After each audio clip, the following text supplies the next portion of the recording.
నీ దగ్గర డబ్బు ఉంది, కొంత డబ్బు, గుడి కట్టలేకపోవచ్చు, కానీ ఒక పండగ వస్తోందంటే నీ ఇంట్లో సభ్యులతో పాటు పరమేశ్వరుడు ఉన్నాడు, మా అందరి మధ్య ఆయన ఉన్నాడు, ఆయన అనుగ్రహంతో మేము బతుకుతున్నామని ఓ చీర ఓ పంచెల చాపు తెచ్చేయనికి, అది భక్తి. వాడు ఉన్నాడు అన్న నమ్మకం. ఆ నమ్మకంతో మనకి ఈశ్వరుడు ఏది ఇచ్చాడో దాన్ని వెచ్చించడం, పుణ్యంగా మార్చుకుని మనతో పట్టుకెళ్ళడానికి అవకాశం. అంతేకాని ఇక్కడ ఉండిపోయినదంతా మనతో వచ్చేస్తుంది అనుకుంటే భ్రాంతి. అది మనతో ఏ కారణం చేత రాదు. ఇక్కడే వెళ్ళిపోయినవాడు వెళ్ళిపోయినవాడే.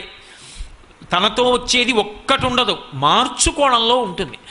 అటువంటి సద్గుణోపేతుడు అంటే భగవంతుడిచ్చినది భగవంతుడికి తిరిగి ఇవ్వాలి. ఈ భావనతో ప్రయత్నిస్తున్నవాడు ఎవరుంటాడో, అలా బ్రతుకుతున్నవాడు ఎవరుంటాడో. అందుకే మీరు ఒకటి బాగా గుర్తుపెట్టుకోండి, భక్తి అన్న మాటకు అర్థం కేవలంగా దేవాలయానికి ప్రదక్షిణాలు చేయడం, దేవాలయానికి పువ్వులు పత్రి వేసి పూజ చేయడం, లేకపోతే ఇంట్లో పూజ చేయడం కాదు.